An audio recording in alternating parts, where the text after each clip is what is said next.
Main ഡോറിലോട്ട് അങ്ങനെ രക്ഷപ്പെടാൻ ശ്രമിച്ചപ്പോൾ തന്നെ ഞങ്ങൾക്ക് മനസ്സിലായി, കാരണം അത് പറ്റില്ല എന്ന് മനസ്സിലായി. അത്രത്തോളം പുകയായി. ഡ്രെയിനേജ് പോയിക്കൊണ്ട് ബാൽക്കണിയിൽ മാക്സിമം 2 ഇഞ്ച് അതിൽ തൂങ്ങി ഞങ്ങൾ സെക്കൻഡ് ഫ്ലോറിലോട്ട്.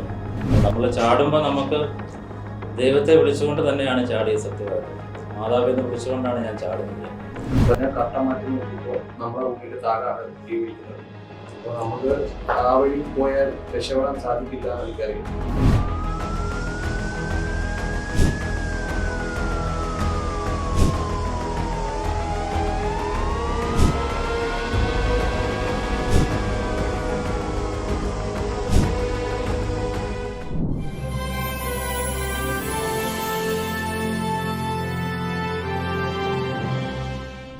ഞങ്ങളിത് കുവൈറ്റിലെ മംഗപ്പിലെ NBTC ക്യാമ്പിലുണ്ടായ അപകടത്തിൽ സർവൈവ് ആൾക്കാരാണ്. ആശുപത്രിയിൽ നിന്നും ഡിസ്ചാർജായി വന്ന നമ്മുടെ 6 സഹോദരങ്ങളാണ് നമ്മുടെ അടുത്തിരിക്കുന്നത്.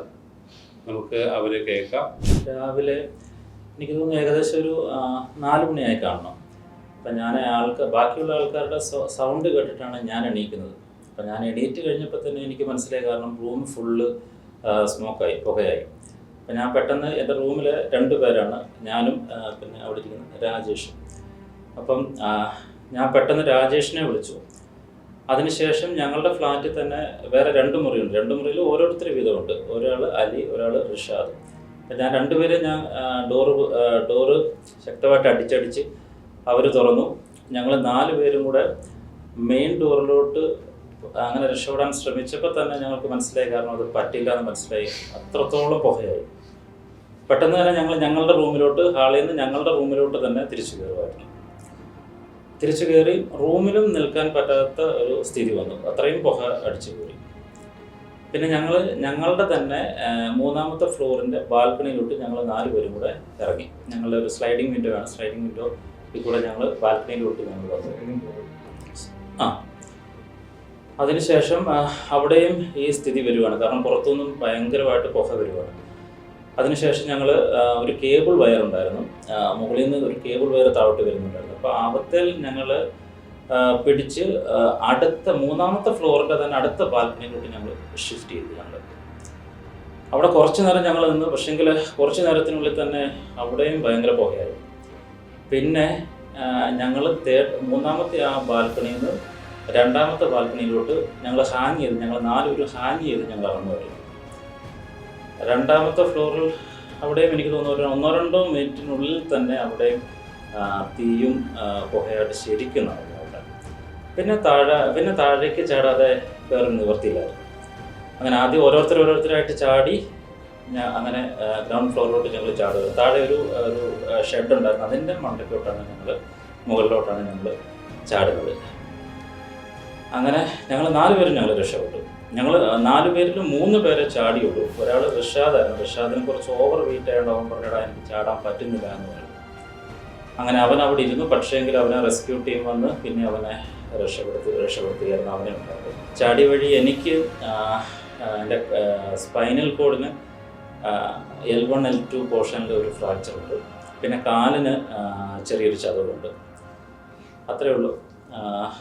നമ്മൾ ചാടുമ്പോൾ നമുക്ക് ദൈവത്തെ വിളിച്ചുകൊണ്ട് തന്നെയാണ് ചാടിയത്. സത്യമായിട്ടും മാതാവിനെ വിളിച്ചുകൊണ്ടാണ് ഞാൻ ചാടുന്നത്. ജീവൻ കിട്ടണം എനിക്ക്.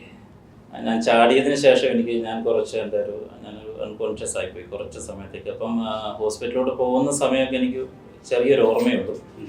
അവിടെ ചെന്നതിന് ശേഷം ഞാൻ കണ്ണ് തുറക്കുമ്പോൾ എൻ്റെ ചുറ്റും എല്ലാവരും ഉണ്ട്. എൻ്റെ ഫ്രണ്ട്സ്, എൻ്റെ അവിടുത്തെ ആൾക്കാർ എല്ലാവരും സഹായിക്കാനും എല്ലാവരും ഉണ്ട്.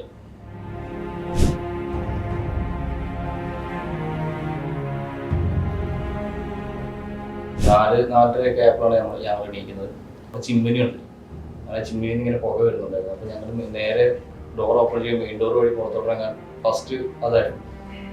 മെയിൻ ഡോർ വഴി ഇറങ്ങാൻ പറ്റില്ല. ഞങ്ങൾ പുറത്തിറങ്ങി മെയിൻ ഡോർ കുറച്ച് ഫ്രണ്ടോട്ട് വന്നപ്പോഴത്തേനും പുക കാരണം ഒന്നും കാണാൻ പറ്റില്ല. ഞങ്ങൾക്ക് ഒരു വിൻഡോ ഉണ്ടായിരുന്നു, ബാൽക്കണി ഇല്ലാത്ത സൈഡ് വിൻഡോ ഉണ്ടായിരുന്നു. അപ്പോൾ ആ വിൻഡോയിൽ കൂടെ ഞങ്ങൾ പുറത്തോട്ട് തലയിട്ട് ഞങ്ങൾ 2-3 പേരുണ്ട്. അപ്പോൾ ബാക്കിയുള്ളവർക്ക് തലയിടാനുള്ള സ്പേസ് ഇല്ല. അപ്പോൾ അങ്ങനെ ചാടാന്നുള്ള പ്ലാനിൽ നിൽക്കുമ്പോഴാണ് ഒരു കേബിൾ കാണുന്നത് സൈഡിൽ.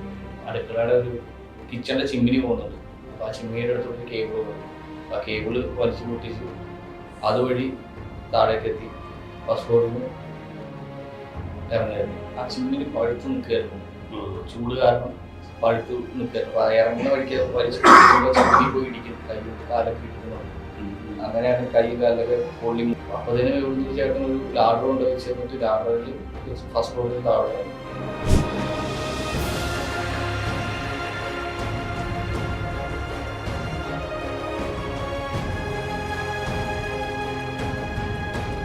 ഡ്രെയിനേജ് പോയിക്കൊണ്ട് ബാൽക്കണിയുടെ മാക്സിമം 2 ഇഞ്ച് അതിൽ തൂങ്ങി ഞങ്ങൾ സെക്കൻഡ് ഫ്ലോറിലോട്ട് കയറി.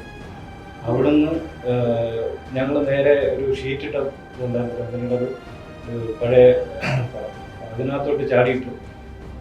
അടുത്ത കമ്പനിയുടെ അവിടുത്തെ കമ്പനിയുടെ മറ്റൊരു കോമ്പൗണ്ടിലോട്ട് ഫ്ലാറ്റ് കോമ്പൗണ്ടിലോട്ട് ചാടിയിട്ടു. ഞങ്ങൾ രക്ഷപ്പെട്ടു. ഒരു 4:15 കൂടിയാണ് ഈ സംഭവം ഞാൻ അറിയുന്നത്. താഴെ കാറ്ററിംഗ് സർവീസിലുണ്ടായിരുന്ന ഒരാൾ നമ്മുടെ റൂമിൽ വന്ന് പറയുമ്പോഴാണ് ഈ സംഭവം അറിയുന്നത്. അപ്പോൾ ഞാൻ കട്ട മാറ്റി നോക്കിയപ്പോൾ നമ്മുടെ റൂമിൻ്റെ താഴെയാണ് തീ പിടിക്കുന്നത്. അപ്പോൾ നമുക്ക് ആ വഴി പോയാൽ രക്ഷപ്പെടാൻ സാധിക്കില്ല എന്ന് എനിക്കറിയാം. അപ്പോൾ കൂടെ ഉണ്ടായിരുന്നവരെ വിളിച്ച് അടുത്ത ഫ്ലാറ്റിലോട്ട് പോയി അവിടെ ഉള്ളവരെയും വിളിച്ചിട്ട് മുകളിലോട്ട് പോകാനായിരുന്നു ശ്രമം. പക്ഷേ നടന്നില്ല, തിരിച്ച് ചാടുകയായിരുന്നു ചെയ്തത്. വിളിച്ചു ഫയറായി വിളിച്ചു എന്നിട്ട് പെട്ടെന്ന് ഓടുകയായിരുന്നു. ഞാനും പുറകെ ഓടി സെക്കൻഡ് ഡോർ തുറന്നു, പുറത്തിറങ്ങി. നല്ല സ്മോക്ക് അതിനുള്ളിലായിപ്പോയി. ഞാൻ ഉള്ളിലായി പോയിട്ട് എവിടെ പിന്നെ റൂം തിരിച്ചു കയറാൻ റൂമിൽ പറ്റിയില്ല. അവിടെ തപ്പി ഭിത്തിയിലൊക്കെ തപ്പി വേറെ ഏതോ റൂമിൽ ചെന്ന് കയറി.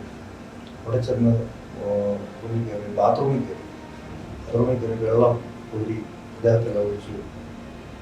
ടാപ്പ് തുറന്ന് എടുത്ത് കുറേ നേരം ബ്രീത്ത് ചെയ്ത് ഇതായത്. അങ്ങനെ ഇരുന്നിട്ട് കുറേ കഴിഞ്ഞ് കുറേ ടൈം ഇരുന്നു.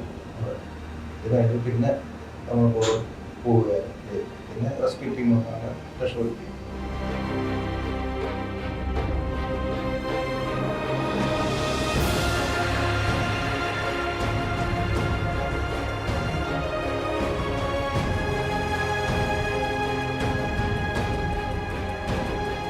ഞങ്ങളുടെ എല്ലാവരുടെയും ഒരു രണ്ടാം ജന്മമാണ്. ഞങ്ങളുടെ എല്ലാവരുടെയും പ്രാർത്ഥന കൂടെ ഉണ്ടായിരുന്നെന്ന് ഞങ്ങൾക്കറിയാം. ഇനിയും ഞങ്ങൾക്കത് വേണം. കാരണം ഞങ്ങളുടെ കൂട്ടത്തിലുണ്ടായിരുന്ന ഒരു 49 സഹോദരങ്ങളാണ് ഞങ്ങളുടെ കൂടെ വർക്ക് ചെയ്യുന്നവർ, കൂടെ ഞങ്ങൾ കഴിക്കാൻ പോകുമ്പോൾ ഒന്നിച്ചു പോകുന്നവർ, കളിക്കാൻ പോകുന്നവർ. അവരെ കുറേ പേരെ ഞങ്ങൾക്ക് നഷ്ടപ്പെട്ടു. 49 സഹോദരങ്ങളെയാണ് ഞങ്ങൾക്ക് നഷ്ടപ്പെട്ടത്. ഞങ്ങളുടെ പ്രാർത്ഥനയിൽ എപ്പോഴും ഞങ്ങളെ ഓർക്കുക. ഇപ്പോഴും ഞങ്ങളുടെ കുറച്ച് സുഹൃത്തുക്കൾ ഹോസ്പിറ്റലിലുണ്ട്. അതിൽ 1-2 പേർ കുറച്ച് സീരിയസ് ആയിട്ട് കിടക്കുന്നവരുണ്ട്. പ്രത്യേകമായി നിങ്ങളുടെ പ്രാർത്ഥനയിൽ അവരെ ഓർക്കുക.